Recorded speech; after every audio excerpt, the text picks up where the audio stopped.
টি-20 বিশ্বকাপের উদ্বোধনী দিনে বাংলাদেশ সময় রাত 8:30টায় মুখোমুখি হবে ওয়েস্ট ইন্ডিজ ও পাপুয়া নিউগিনি। শক্তি সামর্থ্যে উইন্ডিজরা এগিয়ে থাকলেও জয় দিয়ে শুরুটা রঙিন করতে চায় নিউগিনি। দুই দলেই আছেন গুরুত্বপূর্ণ ব্যাটার ও বোলাররা।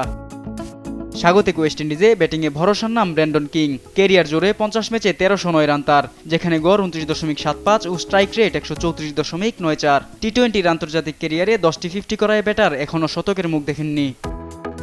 পাপুয়া নিউগিনির টনি ওরা কিংয়ের চেয়ে কোনো অংশেই কম নন। 56টি আন্তর্জাতিক টি-20 খেলায় ব্যাটার 34.42 গড়ে ও 156.02 স্ট্রাইক রেটে করেছেন 1618 রান। অপরাজিত 107 রান করায় ব্যাটারের আছে 14টি 50ও।